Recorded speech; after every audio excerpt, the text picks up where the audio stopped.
Namaskar. Today we are going to discuss an important chapter of Ayurveda, that is mind. In Ayurveda, mind has been described in detail. What are its function, how it works, and how we can keep it optimal. What are the factors that disturb its function? So much attention is given that without this, we think that psychiatry or psychology can't be complete. So you see, thousands of years ago, our scientists, what we call rishis, with the fine perception what they had, they knew how our mind works.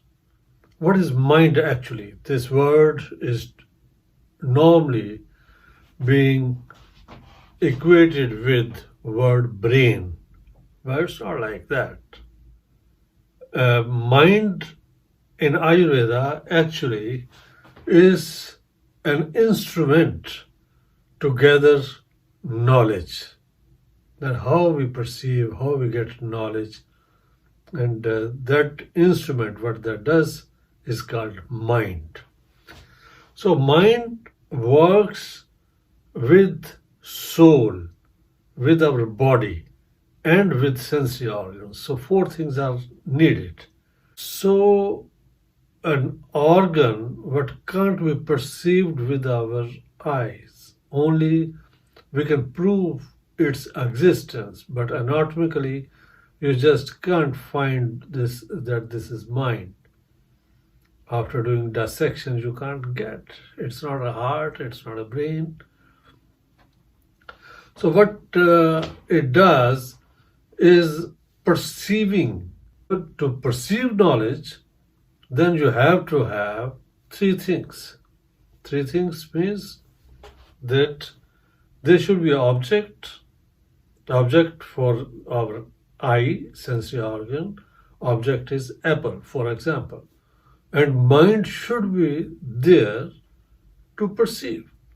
So if eyes sees this apple, but your mind is somewhere else, then perception is not complete. It happens so many times that you are watching news on television, your eyes are on the screen, but your mind is somewhere else.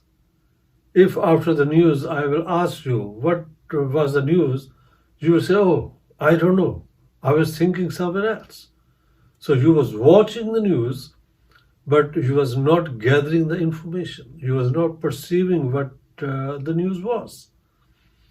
So for the perception, three things are needed. So you need your mind to be with the object and the mind at the same time. Now, mind is so minute, it's so tiny, that it can be anywhere, anytime. So it means that it looks like that we have perceived multiple things in a time. Like, for example, if you eat apple, so you have taken a bite, so you can say that I have tasted the apple, it was sour or it was sweet, and its smell was nice, and you could hear the bite. So your ears, you saw the color, you tasted the taste, and you smell that it was a bit sour or it was sweet. You thought that all the things you have done with taking one bite out of the apple. But it's not like that. Because mind can do one thing at a time, because it's so small, so minute, then time in between two perception is very little. Then it looks like that you have perceived few things at a time. But it's not like that. For example, I always say that you can see this is a book. If with very sharp knife I will pierce through this, and that knife will come from this side, so it has taken no time. With one go, it has pierced that. But the fact is that this was the first page, what was pierced first, and this was what was pierced at the last. So it looks like that in one go I have pierced all the papers, but truth is that this was the first page what was pierced, and this was the last. So the time in between was very little. So does the mind also. So mind is so minute that it can be anywhere within no time. So it looks like that we have done so many tasks in one go, but reality is that one perception at one time. So what we can see, that mind, we have to make him busy with one object if we want to have good perception. Like I told you that if you're watching news, then your mind was there, you could have perceived well. You could have listened to the news, you could have understood that. So that's what we in Ayurveda says, that mind should not be doing multitasking, because it's not his ability. He is not of that nature. Nature of the mind is to do job at one time.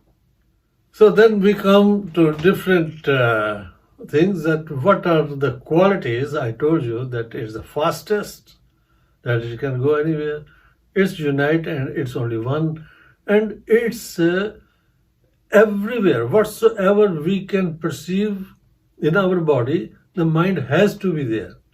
Otherwise, perception was not. So its seat is, according to so many philosophers, that mind is in heart. Charak, Sushrat, Vagbhat, they believe that seat of the mind is heart, and others, rishis, others, scientists, they believe that mind is in the brain. But there are also scientists, they say that mind is in whole body. So we can understand actually when it goes about emotional things. So if you are just divorced, God forbid, if there's divorce and then your heart is broken, then you can see that we say that there is pain in the heart. So all the emotional things, if that happens, that sorrow is being experienced in our heart, and if there are some physical problems, and then it's experienced through our brain, and there is everywhere pain in the body, there is everywhere we are not feeling well in total body, then it's a psychosomatic type of disease. Because in beginning I said that mind function is only when there is body, when there are sensory organs, soul and mind. So this work all together. So if body is not well, then of course our mind is also not well. And now if our mind is not well, mind is not functioning well, then body can't work optimal as well, because it's four factors what are working together. So we have to make that. So if body is not functioning well, mind won't function. And if mind is not functioning, then body is also not well. So you can see that this has to do with the total program. It's not body is different and mind is different. So it's one body. So that's why in Ayurveda we don't have different treatment. We treat as body and mind as one, as holistic. So patient come with the typical physical problem, then we check his mind also, because it's interknitted. So what are the normal function of our mind? If we see on that, normal function of the mind, objects of the mind, we can say thinking capacity, that how good you can think. So that is the capacity of your mind.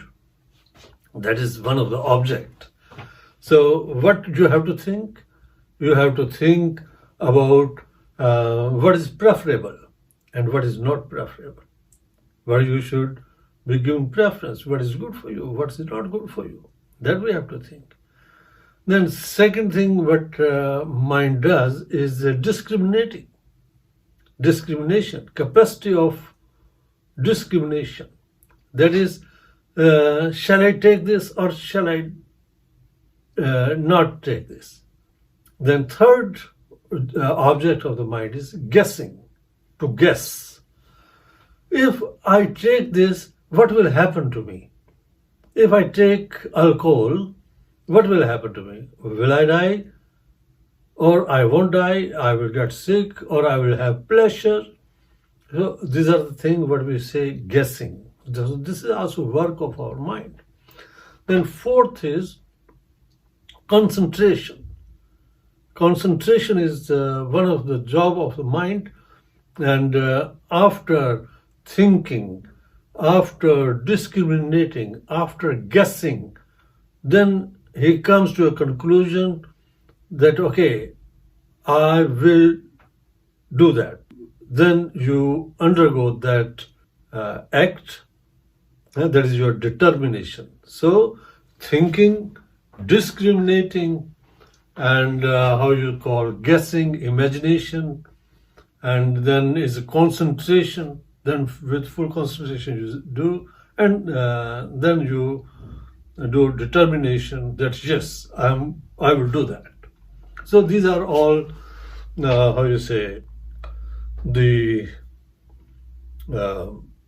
objects of the mind. So after these normal function or objects of the mind, function of the mind, there are super function of the mind also in Ayurveda.